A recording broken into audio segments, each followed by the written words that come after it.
Hello, everyone. Just gonna give it a few minutes, wait for some more people to pop in. Hi, Shelly.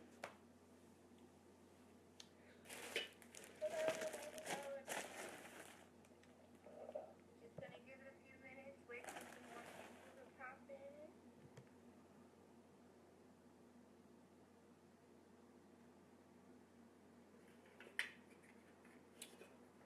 Okay, I'm just gonna get some things together, wait for more people to show up.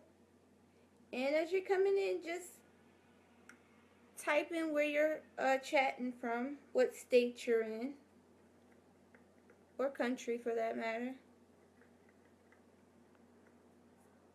Just gonna wait a few more for some more people. What I initially had planned, I'm not going to be able to do because I have a visitor. So I forgot that school was out here in New Jersey today. So I have my niece. I told her I would pick her up. I forgot that it coincided with our little chat session today. So you want to say hi? Hey. Hi.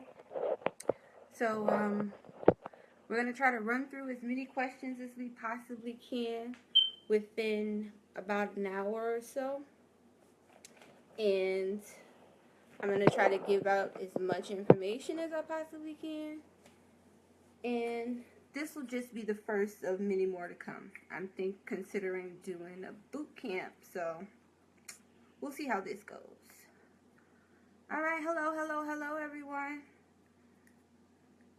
Like I was saying, just state what state you're located in, and as soon as some more people join, we'll get started. I was going to try to do a live demo.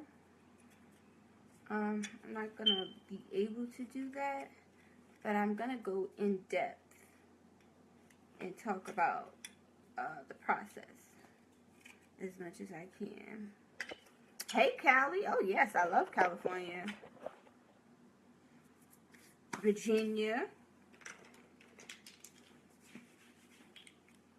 I'm noticing that there's a little bit of a delay. So, I'm not ignoring you. I just have to wait till till the comments pop up. Utah. Wow. Never been to Utah. Hi, Janie.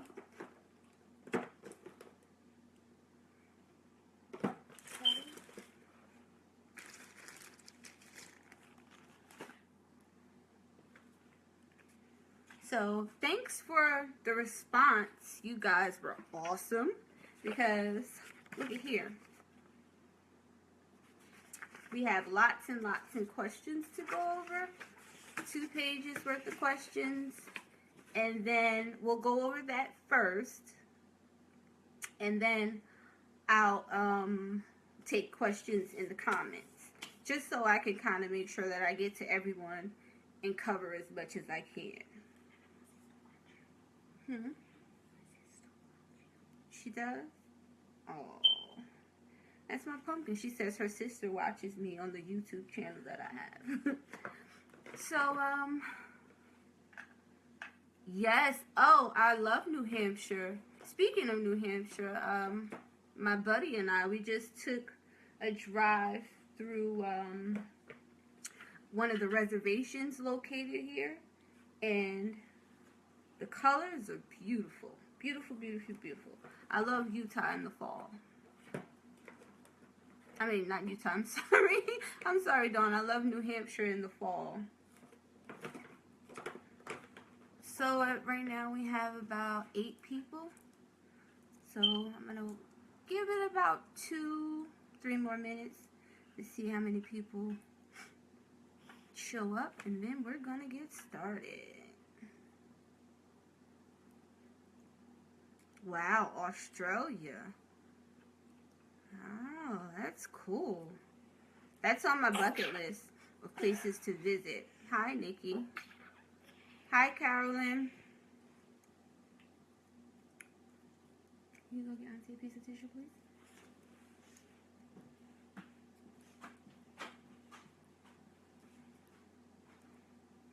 All right, so I'm going to go ahead and get started. If you don't know, I'm Lex Hart. I am the owner and creative director at Simply Pure and head bath bomb extraordinaire. That's a lot. Thank you. Today we're going to do a live Q&A about bath bombs, and I'm going to try to answer as many questions as possible, try to give you some very pertinent information, excuse me, and hopefully we just have a good grand old time. Feel free if you have any questions after I answer the questions that were already submitted beforehand. We'll do a little bit of chatting and I'll answer whatever questions are put in the comments. So just hold your comments until then. Hi, Kelly, Northeast Ohio. Okay, for those who don't know, a bath bomb, of course, are a hard-packed mixture of dry and wet ingredients, which creates an effervescent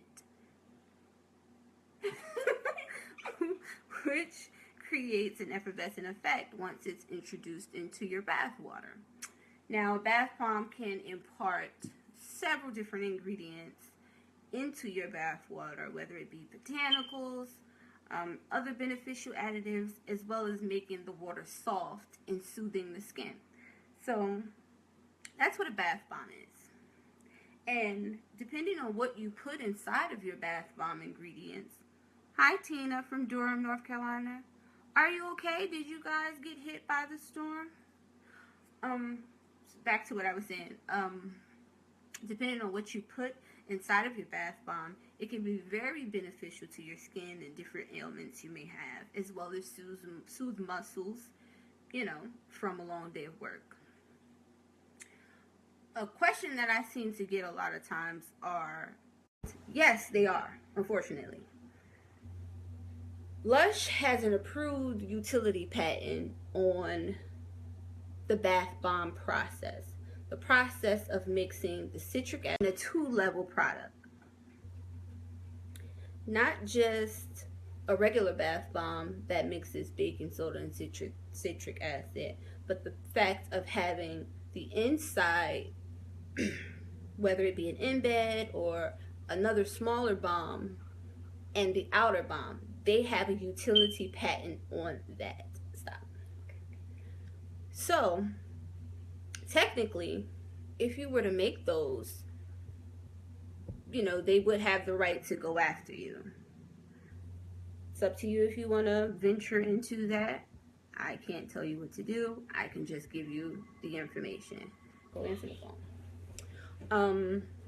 However, they no longer own the name Bath Bomb. They had a patent on that. They abandoned the patent in, I believe it was 2002. So, you can use the term bath bomb. However, if you would like to create a 2-layer bath bomb like most of us do, you have to be careful because they do have the right to go after you. It doesn't mean they're going to do it, but they have the right. Intellectual property, they own it. So, one of the first questions I had was from, I believe it was from Shelly. I'm not 100% sure. but I have it listed here as where can you get dyes and lakes. My favorite place to get dyes and lakes, and I'm sure there's plenty of them, but my favorite places are Wholesale Supplies Plus and TKB Trading. Oh no, somebody's video. Hello, I don't know, the video stopped. Can you see me? Can you guys see me? Someone said their video stopped. I don't know. Hello, hello, hello. Can you see me? Noonie, go sit down because I don't know what just happened, okay? Okay. When I picked up the phone, nobody answered. Nobody answered? I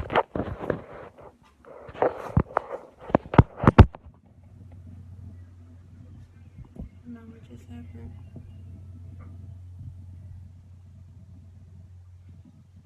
Can you guys see me? You're back? I'm back? I'm back? I don't know what happened. Let me know if you guys can see me.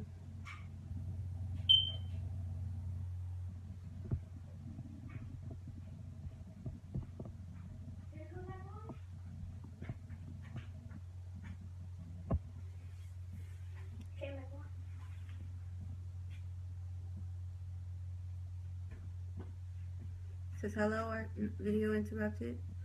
Yeah, okay, so I don't know what's going on here.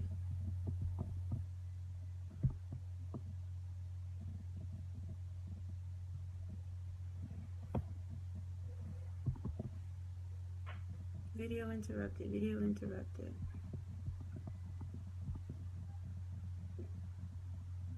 Yes, I can see and hear you now. Okay, great. Good job. I don't know what just happened. Facebook acts wonky sometimes. So let me just get a few more people saying they can hear and see me, and then I'll go ahead. Okay, all good now. All right. So I'm gonna start over. The first question I have was from Shelly, I believe. Shelly Noel's Garden. And the question was, where can you get dyes and lakes? Personally, I know there are several places you can get dyes and lakes. However, my two favorites are Wholesale Supplies Plus and TKB Trading. However, if you're going to use lakes in your bath bombs, your lakes has to be batch certified by the FDA. The only place I know at this moment that does batch certification is TKB Trading. Dyes you can get from Wholesale Supplies Plus. They'll be listed under stained glass colors, I believe. Those are water soluble. They work excellent in bath bombs. Let me see. I think I may have...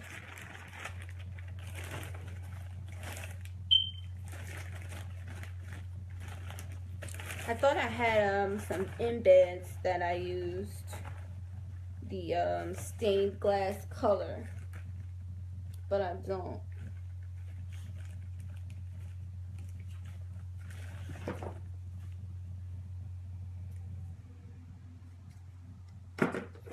I might be out of all of my stained glass coloring, but that's what the dyes will be listed as under Wholesale Supplies Plus. TKB Trading has a different set of listing, a different set of colors, a different set of lakes and all that, but their product is very, very good. It's very, very pigmented, and again, it's batch certified. So if you're in the business of selling bath bombs and you want to use lakes, your best bet is TKB Trading because they have to be batch certified. Now, can you guys still hear me? Are you good? Everyone's good? Just shoot me some thumbs up if you can hear me.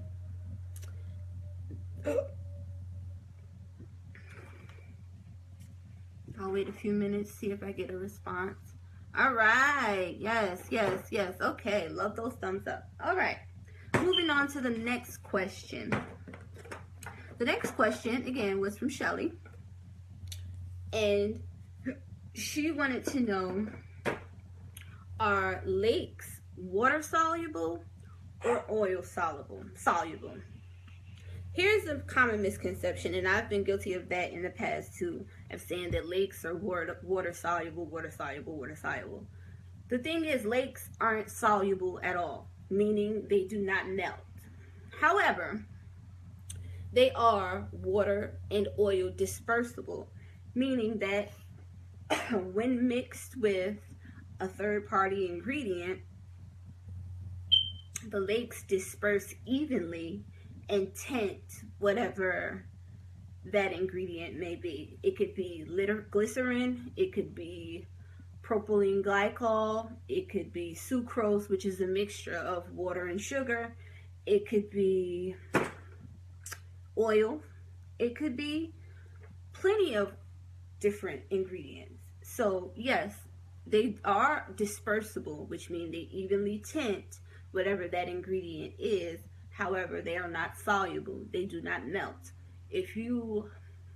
I know a lot of people who make bath bombs usually test them.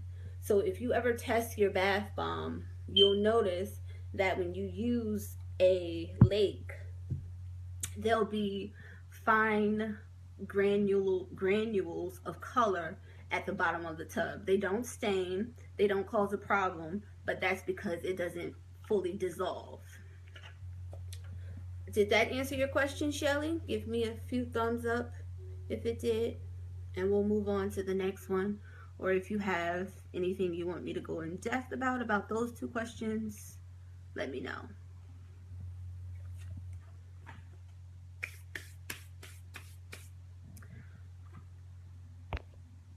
Great.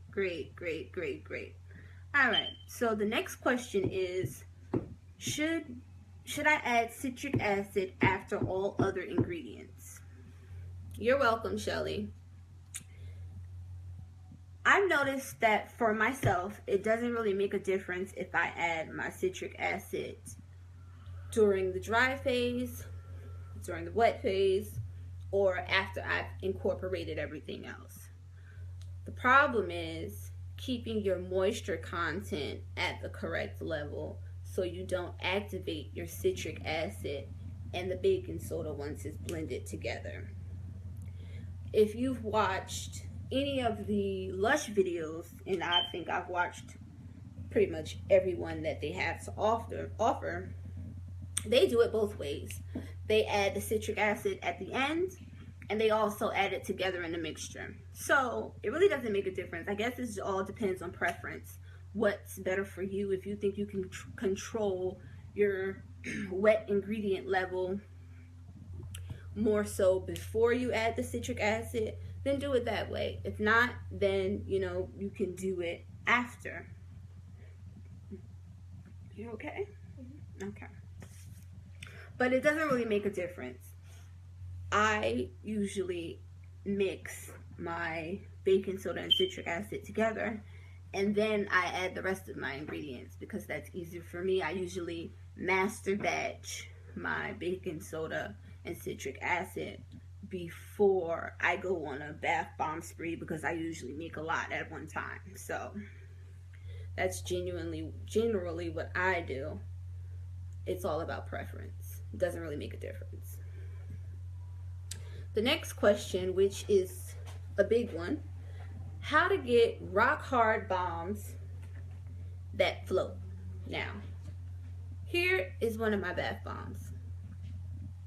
This is my summer rain bath bomb. I made it at the end of my batch, at the end of I believe this was a 50 bomb batch. Excuse me.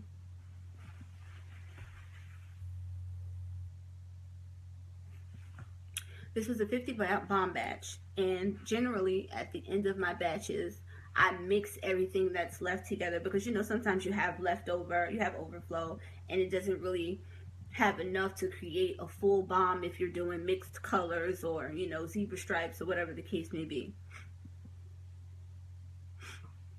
So I take everything at the end and I make one big bath bomb, and I usually keep it for myself. But this was at the end of a 50 bath bomb batch, and this was the last bomb. And as you can see, well,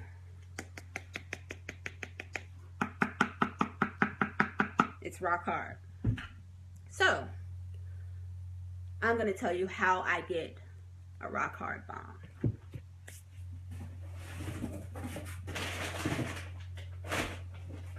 I hope I have some here.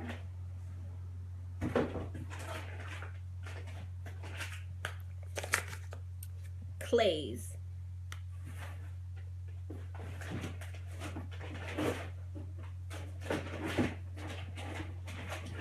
I thought I had some white kaolin clay, but it's probably in the storage.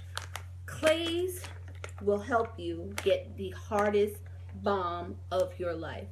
Kelly Banks, does humility make a difference in making bath bombs? I'm gonna write your question down, Kelly, and I'll get to it in just a few minutes, okay? Let me know if you heard what I said. Thumbs up. Okay, clays are going to give you the hardest bath bombs of your life. You can use bentonite clay, which for some might be an issue because even though I like the benefits of bentonite clay, everybody may not like the benefits of bentonite clay. So you can use white kaolin clay, which is, contrary to popular belief, white kaolin clay doesn't really have many benefits. It's used as a hardener. It's used as a thickening agent in other cosmetics. So you can use kaolin clay, white kaolin clay, and it does have some good properties. I'm not going to sit here and act like I know every single last one of them, but I know that it works in hardening your bath bomb. So generally, let's say I'm making a 10 bath bomb batch. 1 cup of citric acid to 2 cups of baking soda is the 2:1 ratio that I would use for a small batch of bath bombs. To my 2:1 ratio, my other ratio of additives, and this ties directly into one of the other questions that I had from a young lady. I'm not sure what her name is, but to my 2:1 ratio, my other additives, dry ingredients, would be 1 cup. So I have my 2 cups of baking soda, my 1 cup of citric acid, and my 1 cup accumulative I can never say that word, accumulative, all added up together is 1 cup. So now the ratio now becomes 2:1:1. Now you do not need a full cup of white kaolin clay. If that's going to be your only additive just to make your bath bombs hard, then you could do 1/4 cup of kaolin clay. That's it. That's all you need. And then your ratio becomes 2:1:1/4. But if you're going to have other additives, whether it's milk powder or honey powder or oatmeal, that last ratio needs to be a sum of 1 cup. You can divide it up however you like. Some people have preferences where they want a lot of foam. Some people have preferences where they want a lot of bubbles. So whatever type of bomb you're making, your additives should only equal 1 cup if your ratio of citric acid and baking soda is 2 cups to 1 cup. So that's how you double it. If you're doing 4 cups of baking soda, then you would have 2 cups of citric acid and 2 cups of additive. So your ratio, again, 2 cups baking soda, 2:1 baking soda and citric acid, and 1 cup of additives. I hope that makes sense. I'm going to put it in the comments later because I'm pretty sure I didn't explain it too clearly, but I'll say it again. 2:1:1 should be your ratio. 2 cups baking soda, 1 cup citric acid, 1 cup of dry additives. Do you use alcohol or oils? Nicole, Gail, thanks for your question. I'm going to add that to the end as well, okay? All right, so that answers that. That answers the part about how to get them rock hard.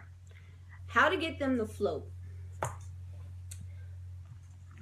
is the easiest thing in the world, and people make it harder than it has to be, because I've seen where people, I'm gonna act like this is my mold, they sprinkle bath bomb mixture in, and then they pat, and then they sprinkle more bath bomb mixture in, and then they pat, and they do that. What you're doing is you're creating a heavy bomb. To get your bomb to float, your bomb needs to be buoyant. Now, a lot of people like to add cornstarch to their bath bomb to help it float or to help it rise to the top. You can do that. It's beneficial for you. It's beneficial for the bomb. However, it may not be beneficial if you're prone to yeast infections, because they say that cornstarch can bring on a yeast infection. I don't know. I don't get them. I'm not a doctor. I'm just telling you what the general consensus is. So it's up to you whether or not you decide to leave cornstarch in or out. However, to get a bomb that floats, all depends on the way you pack your bomb. Now, like I said, I was going to do a live demonstration, but because I had to go get the niece, I can't at the moment. So I'll try to explain it with air as best as I can. Here's your bath bomb mold, right? Let's say you're making a bath bomb. You're going to fill this bath bomb up, this side and this side. You're going to fill both sides up. You're not going to pack it down. You're not going to make it stiff. You're not going to make it full to the point where you can't get anything else in there. You're just going to fill it up. Because what's going to happen is you need to create air pockets in the bath bomb so that when it drops into the water, the air inside the bomb lifts it back to the top, right? Makes sense. Okay, so you're going to fill your bath bombs, fill both sides. Then you're going to take a cup of mixture. You see how my hand is scooped? And you're going to place it over the top of the bath bomb. You're not going to pat it down. You're not going to make sure it's flat. You're just going to cut the top of it. Once you do that, you'll have your bath bomb filled here, and then you'll have an aerated mound on the top of your bath bomb. Now, you could do it on both sides and then push them together, but if you do it correctly, you will only need to mound one side of the bath bomb, and then, of course, this side is already filled. Again, not pressed down, just filled lightly to the top, and then you squeeze them both together. Now, when you squeeze them both together, the mound that was on the left side of the bomb is going to push into the ingredients on the right side of the bomb, and it's going to create that packed. So that means instead of filling and packing, you're creating the vacuum seal that you need, and you're only packing one time. So it will be tight. It will get rock hard because you added the kale and clay, but it'll still have enough air inside it'll still have enough air pockets inside the bath bomb to float back to the top. That's how you create your buoyancy. If you don't understand or you need further demonstration about what I said, you can go check my YouTube channel, Alexis Hart, Simply Pure Cosmetics, and I have a more in-depth video of how to create bath bombs that float. So is everyone still with me? Can I get some thumbs up, some hearts? I'll let you know. You guys are kind of quiet. I don't know if you're getting all this information. So, okay, that's how you get rock hard bath bombs and how you also get them to float. Does everybody get that? Hi, Michelle. Everyone get that? You good? I can move on to the next question. All right. Yes. Love to see this. Okay, great. So the next question is best recipe for embeds. Embeds are the simplest thing ever. Period, point blank. It doesn't change. It doesn't move. It doesn't need to be anything fancy. It's simple. 1-to-1 citric acid and baking soda. So if you're making embeds and you got 1 cup of baking soda, then you need 1 cup of citric acid. Michelle, yes, I do spinners. We're going to talk about that in just a moment, okay? Hi, Nicole. We're going to talk about the spinning in a minute. Okay, embeds, 1-to-1. So if you have 1 cup of baking soda, you're going to need 1 cup of citric acid. That's it. Hey, Ram. That's it. Nothing more, nothing less. Then you add your color. You don't need to get fancy with your embeds because the purpose of the embeds, 9 times out of 10, is 1, to impart a second, third, or fourth color into the bath bomb stream as it's starting to melt in the water. 2, to help it propel through the tub. That's what the embed's for. So you don't need them to be fancy. You don't have to add a whole lot of ingredients. You don't have to add that argan oil you just paid $100 for. You don't need it. Pure and simple. Baking soda, citric acid, whatever it is you use to bind. I use 91% alcohol at all times. All my bath bombs, never had an issue. What we use to mold our embeds can range from anything between measuring spoons, silicone. I know. Yes, Nicole, I absolutely do. And every time I go to the store and get batteries, I forget to get one for the fire alarm. And it's only the one in the kitchen. That's the crazy part. But thank you. Embed molds could range from anything between measuring spoons to silicone molds to, whatever you really feel you want to use as a mold for your embed. I stick to regular measuring cups. Measuring spoons. And most of my embeds are round. And I generally use the half teaspoon, or the 1 teaspoon. These are my 2 go-tos, depending on what it is I'm making. Also, I've used the nut cups, like the 1 ounce nut cups. Oh, I have one here. The 1 ounce nut cups. I use these in the center of my bath bomb cupcakes. These come in really handy because they melt evenly.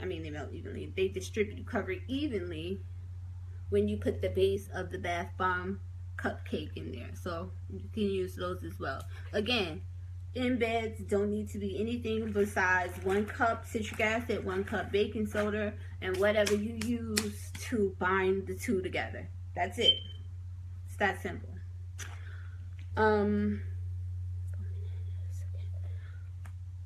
Let's talk about placement of the embeds. I'm sorry. Let me talk about my handy dandy ice cube tray. This is one of my favorite embed molds for bath bombs because I can make a few at a time and it creates a nice square sized bath bomb that I use in one of my best sellers, which is the Summer Sunset. And I noticed that when I use this square embed in the bath bomb, once the bath bomb is introduced into the water, I get color on 4 sides almost simultaneously every single time. Every single time. So imagine that this square is in this bath bomb. Once it hits the water, I get color shooting out from here, here, here, and here. That makes the most amazing thing I've ever seen. The red and yellow bath bomb that I posted in the event that you all loved, the video of the red and yellow bath bomb going around and around and around and around, I use the square bath bombs. I mean the square embeds for that. It's amazing. So I got this at Walmart for 98 cents. There was 2 of them in a pack. That's 15 embeds at once. So if you do 2 of them, that's 30 embeds in the matter of minutes. Sounds good to me. So let's talk about embed placement. Here's your embeds. I've got a blue one, got a green one, got an orange one, and a yellow one.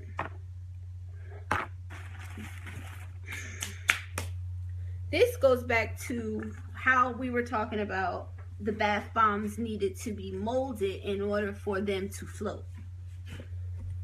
Once you fill up both sides of your bath bomb mold, before you do the mounding, we talked about the mounding on one side. You're going to place your embeds in a square formation. So if you have 4 embeds on one side, I'm going to try to do this as best as possible.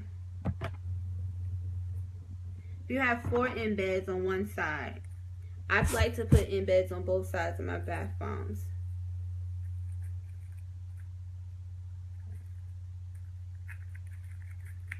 I'm sorry, I'm trying to fix them in the mold, and there's nothing to hold them up, so.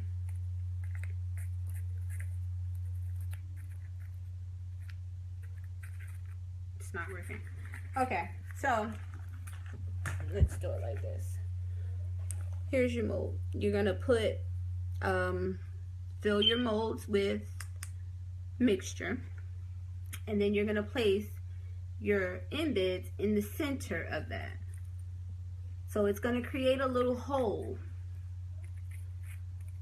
Yes, Nicole, Gail, we paint bath bombs. We're gonna talk about that in a minute. If you can't stick around until I get to it, again, you can check my YouTube channel under my detox bath bomb video. The end of that video explains to you how to paint your bath bombs. But I'm going to talk about it in 2 seconds, okay? Alright, so putting the bath bombs in the mold. You're going to fill up the mold, and then you're just going to place the the embeds in the center of the mold. You stick them and make a four-prong formation. So they're going to create, although it's not going to be a full square, the embed should create a square inside of your bath bomb. And then that's when you'll do the mound on top of the embeds. So once you put both sides together and you squeeze them together, then it'll fully envelop the bath bombs.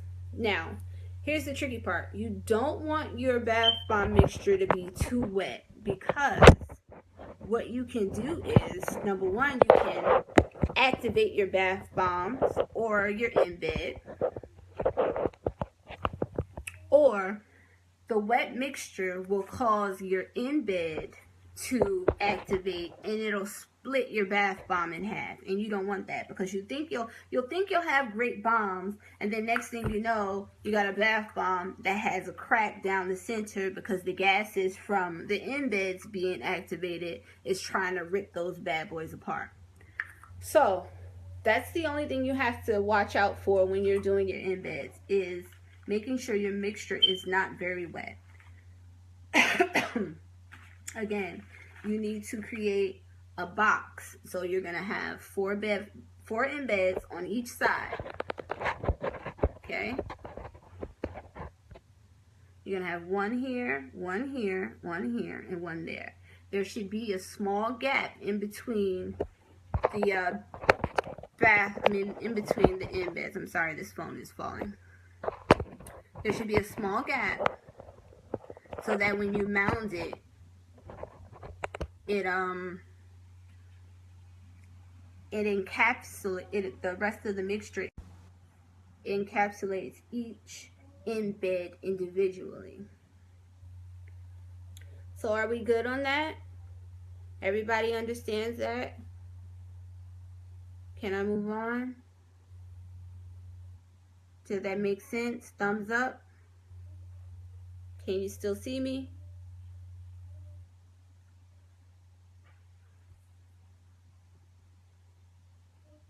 Yes, thumbs up. Okay, great. The next question is the best foaming additive outside of SLSA, SLS, and cocoa betaine. Now, as the foaming additive can be tricky, because in order for you to create foam in your bath bomb, you have to incorporate another mixture. 9 times out of 10, another additive. 9 times out of 10, that additive is not going to be natural. There are a few ingredients that impart foam. Janie said video stopped again. Can you guys see me? Hello? I'll stop talking just in case. Okay, I'm getting thumbs up, so I'm going to keep on going. All right, so Janie, you might need to reset your browser. Okay, so the best foaming additive outside of SLSA, SLS, and cocoa betaine. Any foaming agent, 9 times out of 10, is not going to be a natural additive. There's just no way of going around it, period, point blank. Now, it's up to you whether or not you want to introduce that into your bath bomb, because outside of milk powder, I know a lot of people use milk powder as a foaming agent in bath bombs, and it works phenomenally. But outside of that, anything else is not going to be a natural additive. There's just no way of getting around it. So for me, SLSA and cocoa betaine are the safest routes. Now, when I say safe, I don't mean you know, it's not going to cause an irritant to anyone, because at the end of the day, it is a chemical foaming agent. So it may be good for my skin, but it may not be great for the next person's. So if that makes sense. SLSA is a safer version than SLS, because SLSA is derived from coconut and palm oils. So although it's not a natural ingredient, it's derived from natural products. It's not SLS, which is a straight up chemical. And the only problem is, if you really think about it, a lot of the products that we use, whether it be soaps, shampoos, detergents, they all have SLS in them. So if you haven't had a problem with them in your other products, then 9 times out of 10, you won't have a problem with them in bath bombs. However, it all depends on what you want to offer to your clients or to your customers if you do intend on selling bath bombs.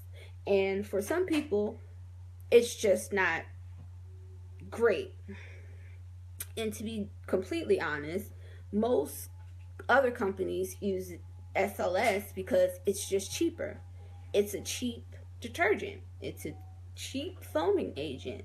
So, of course, they're trying to maximize their profits, so that's what they're going to go with. But again, to answer the question, the best foaming agent that I've seen outside of SLSA, SLS, and cocoa betaine are milk powder. Is milk powder. If you want to stay natural, that's what she was trying to do, stay natural. So that's the only one that I can recommend because it's the only one that I've used.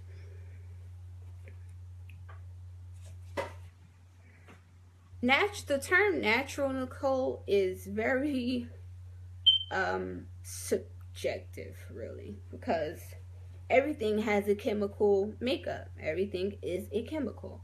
So in order for you to say is baking soda considered a natural substance,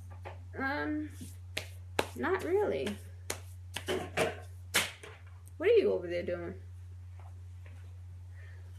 Don't tear up my house, please, okay?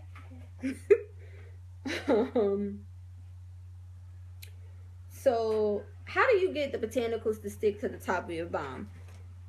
Getting botanicals to stick to the top of the bomb is one of the hardest things, I think, when it comes to making bath bombs, because there's nothing to do to really secure them besides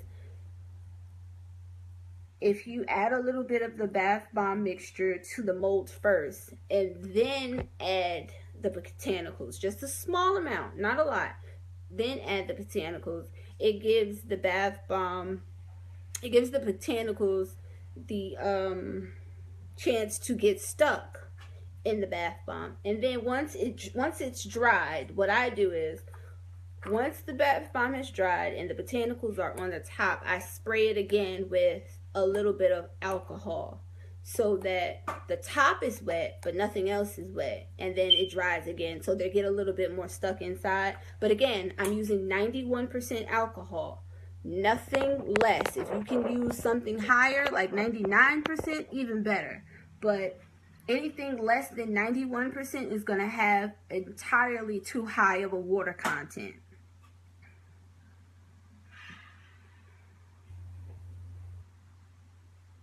Yes, it will be available after we're done here. You can watch the replay anytime you want inside of East Coast Artisans Group.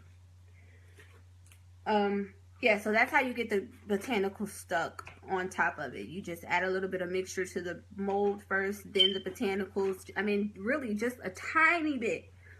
Then the botanicals, and then you fill your mold. And then again, once it's dry, just spray it a tiny bit to re-wet the area where the botanical is, and then let it dry again. Best amount of SLSA for a decent amount of foam. SLSA is expensive, so depending on how much foam you want, you might want to use SLSA and maybe cocoa betaine and also another surfactant. I've used 3 surfactants in a bath bomb once, because you have to understand that bath bombs are relatively small compared to the amount of water that you're going to put in your tub. So unless you're making something where, like a bubble bar, where it's almost 50% of a surfactant, then there's really nothing you can do about a bath bomb giving you more foam or more fizz or more bubbles, because like I said, it's relatively small, unless you're going to make a bath bomb this big. But like I said, you can try using multiple surfactants so you have them working together to create more fizz. Again, I've used up to 3 at one point. But again, if you're using liquid surfactants, you have to be careful, because number one, you can easily go from having a bath bomb to a bubble bar if you're using a liquid surfactant. That's number one. Number two, you don't want to activate your mixture. Any liquids you put inside of your bath bomb mixture has the ability to activate them, unless it's an oil. Because for the most part, anything that's liquid, unless it's oil or glycerin, may have a water content. So just be mindful of that. But SLSA, like I said, it's very expensive, so you might want to rethink that. But SLSA to your mixture, I wouldn't add any more than a half a cup. So again, remember what I said, your additive should be a 1 ratio. So if you're going to use other additives, then you should use a half a cup of SLSA and then a half a cup of something else. But SLSA, I wouldn't use more than a half a cup because it also retains moisture. So you have to be careful with that. Do I use, okay, we already answered that. Is SLSA safe? We went over that. No, I personally do not use SLSA in any of my, SLS in any of my products because I have eczema and it is a skin irritant for me, and I don't want to offer it to anyone else just in case it's a skin irritant for them. So no, I don't use SLS. We spoke about the embed placement. Can baking soda and citric acid go bad? Yes, baking soda and citric acid can go bad. Not that it can go bad, but because it's in a powder form, but it does have an expiration date. 9 times out of 10, the expiration date should be 1 year, and it should be posted on wherever you get your product from. It should be posted there. If it's not, you need to call the manufacturer, you need to call the distributor, you need to call whoever you bought that product from to see what the expiration date is. Your citric acid and your baking soda should be stored in airtight containers, because just like when you make a bath bomb and sometimes it draws moisture to it, baking soda does the same thing. That's why we put it in our refrigerators, for, you know, to keep the moisture out, to keep everything fresh, to keep the smells away. So you have to be mindful of what baking soda's uses are. Is that the only use? No. We know that. But it is one of the uses. So you have to be mindful of that. And you have to keep it in that airtight container, because it could draw its own moisture into it, whether it be from the air, whether it be from something wet in the room, whether it be because you have wet ingredients sitting next to it. It could be from anything. So just be sure that you keep everything, make sure you keep all your dry ingredients in airtight containers so they remain dry. Everyone getting that? Can you still see me? Are we good? It's been about an hour so far. Can I get some thumbs up if you guys can still see me?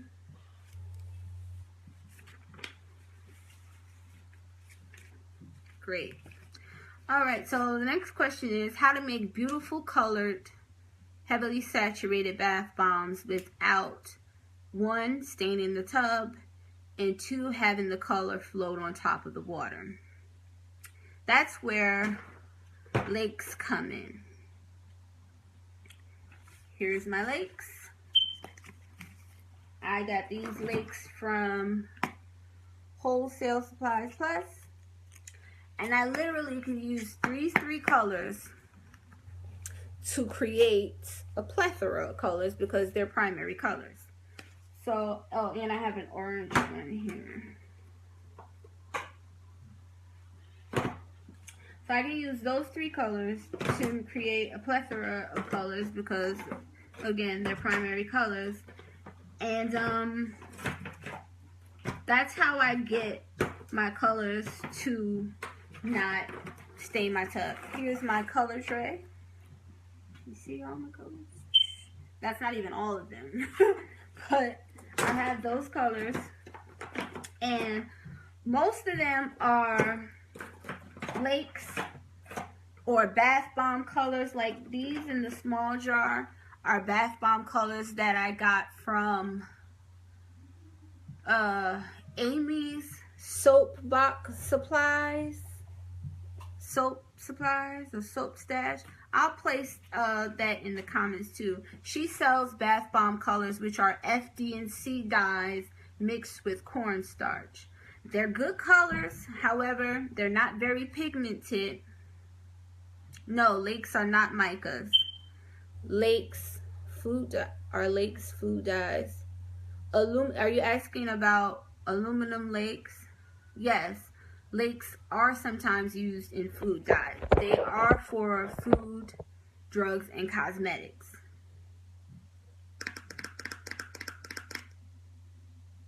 But no, lakes are not micas. Micas are micas and lakes are aluminum lakes. Did that answer your question? Thumbs up. I hope that answered your question. Again, I got these covers from Amy's Soap Stash, I believe that's what it's called, on Facebook. They're, like I said, they're great colors, but they aren't very pigmented, which means it takes a lot to get a dark color if you want to. However, the lakes are extremely pigmented. They're listed as Bath Bomb Yellow Powder or Bath Bomb Red Powder Color from Wholesale Supplies Plus. And actually, I don't know if you can see that, but it says the ingredients Yellow 5 Lake. So those lakes, you're welcome, Sandy. Those lakes are extremely pigmented, and it takes next to nothing to get saturated colors. So dyes are a whole nother monster. Dyes will be extremely dark in color because they're even more pigmented than the lake. Your dyes will not appear to be the same color in the jar or however you receive them as they will be in the bomb, because they are extremely pigmented. So that's how people are getting the dark colored bombs, because they're using extremely high pigmented colors. This is awesome. Thank you so much, Lexi. Oh, you're welcome, Tina. So yeah, I think I've covered all of the questions that I initially got. So I'm gonna go back and look at a few questions that people submitted. And yes, I paint bath bombs. In order to paint my bath bombs, I just use whatever color it is I'm trying to impart, whether it be a neon, a mica, or a lake color. I mix it with a little bit of alcohol to make a paste, and I use that to paint on the bath bomb. That's how I paint. Again, I have another video about that. I'll post the link in the comments later on my YouTube channel. It's under my detox bath bomb.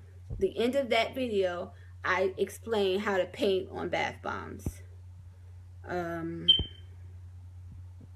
I'm sorry for all the interruptions. This is my first time going live, so I didn't know that it would be this way.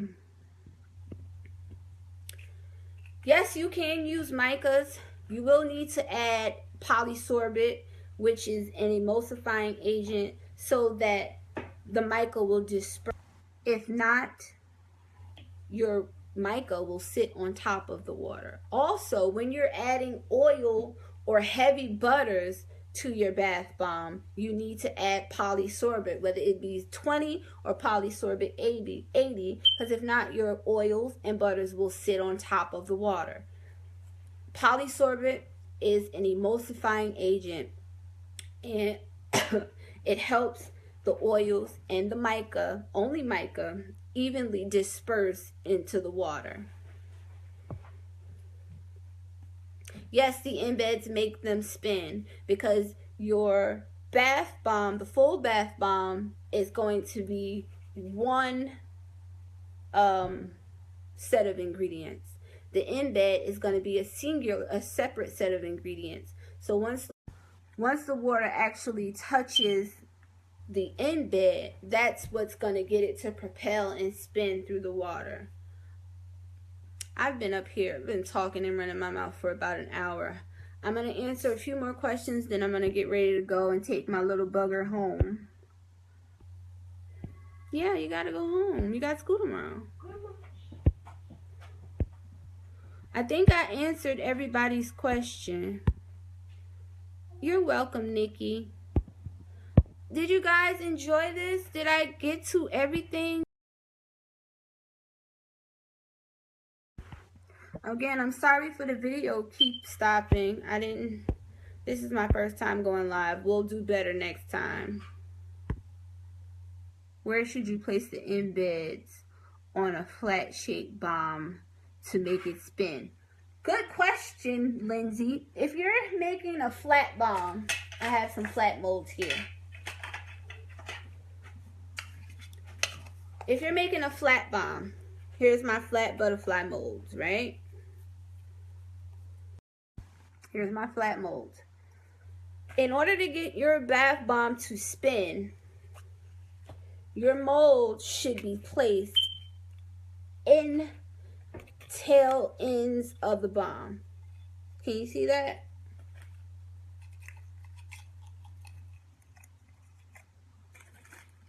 So it should be placed in tail ends of the bomb, again, so that when the water hits it, it starts to propel. Can you see that? If I flip it up, it's gonna fall. But can you see that? It fell. Let me put my hand in it. Okay, so it should be placed in the tail ends of the bombs. So once the water starts to expose here, here, and here, it'll start to move through the water. And it'll go, and it'll go, and it'll go, and it'll go. So thumbs up if you understand that. If not, I'll try to explain it again. You got it? All right, Shelly. Thank you. Yeah, I'm gonna go ahead and get ready to go. I hope I explained as much as I could. Again, I'm gonna try to do something like this again, maybe next week or so. I'm also thinking of doing a bath bomb boot camp. So if you want to see a bath bomb boot camp, let me get some thumbs up. Thumbs up for bath bomb boot camp. Hearts, hearts, hearts for bath bomb boot camp. Yes, yes, yes, yes, yes, yay. All right.